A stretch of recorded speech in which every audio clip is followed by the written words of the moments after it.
I want to start today's show with a question. That question is, why now, President Obama? And what I mean is, for the last nearly 8 years at this point, 8 years on January 20th, 2017, I've criticized President Obama when he's deserved criticism. I've praised President Obama when he has deserved praise.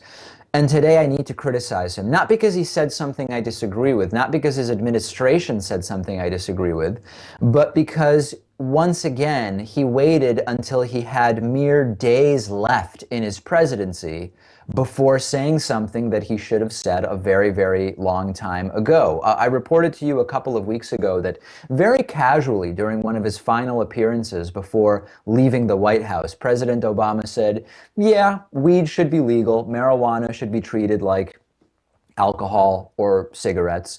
And my reaction was, well, yeah, but why not say something earlier in your presidency when it would have had such a major impact on the legalization drive that we are seeing, particularly, I mean, most acutely necessary now, because we have incoming Attorney General Jeff Sessions, who will no doubt try to undo the progress that has been made with regard to marijuana decriminalization and legalization. And there were a number of understandable explanations as to why President Obama waited. You know, you have to weigh the political reality at the time. And 7.5 years ago, if President Obama would have said, hey, weed should be legal just like cigarettes and alcohol, could have been politically risky. It could have backfired and hurt President Obama's ability to get other significant legislation passed.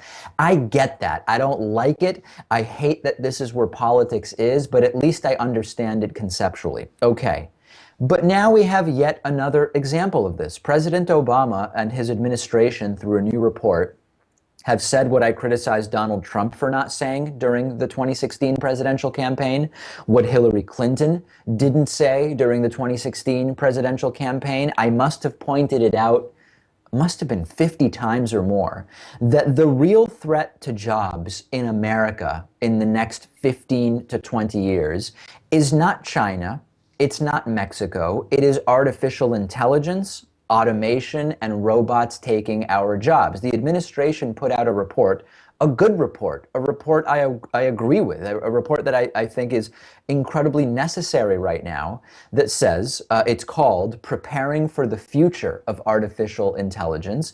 And it says that driving jobs and house cleaning jobs and so many part-time jobs, for example, just in the transportation world, this report from the White House, from the Obama White House, says that somewhere between 2.2 and 3.1 million jobs will be threatened, altered, or eliminated because of autonomous technology. And that's just in the driving and transportation world, similar to the numbers I've talked to you about. I have been arguing that a paradigm shift is completely necessary if we really want to be prepared in a reasonable manner for the change that is inevitable to our economic reality.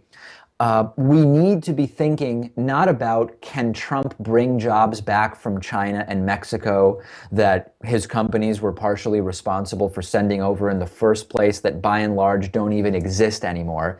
That is not the right approach. That's a distraction that may appeal to Trumpists who believe that America is going to be made great again by that type of rhetoric, but that's not the right conversation. We need to rethink and totally restructure education. We need a better social safety net for displaced workers. And maybe that means, and I've been talking about this for a long time, moving away from individual means-tested social welfare programs, each with their own extremely significant bureaucracy apparatuses, apparati. I actually don't know what the right plural is there.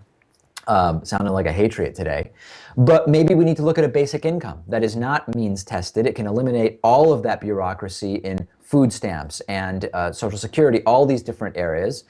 And we're sort of going in the opposite direction with the Trump administration, where a lot of the welfare programs that should probably be consolidated and expanded under the coming automation revolution, a lot of those programs are under the chopping block in the incoming Donald Trump administration. It's also not just artificial intelligence and not just in the industries that the Obama report mentions. If you look at 1950s science fiction, 1950s science fiction is increasingly relevant in thinking about what the 2025 or 2030 reality could be. You have the utopian 1950s science fiction, and then you have the dystopian 1950s science fiction. And I call it 1950s, but 60s, 70s, 80s, there's been plenty written. We have the utopia under robots, right? Which is robots and artificial intelligence and machines make us free to continue to reduce scarcity when it comes to basic needs like food and housing and just basic even medications, etc. And humans can focus on being productive in new ways to society, right? Improving thinking, improving innovation, working on new problems, really digging into climate change and its impacts. Or they could also just do nothing and still live and contribute to society, or just be parents or whatever they want to do.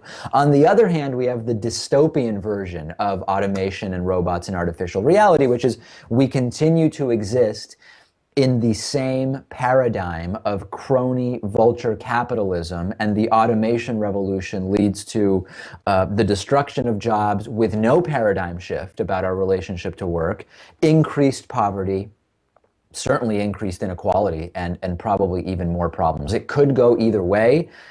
I like the report from the Obama administration, but why now? This should have been discussed for a very, very long time. Thanks for watching this video. Before you watch the next one, remember, we're raising money to expand the David Pakman Show big league, as well as expand progressive activism. Go to davidpakman.com/donate. Donations of any size are much appreciated.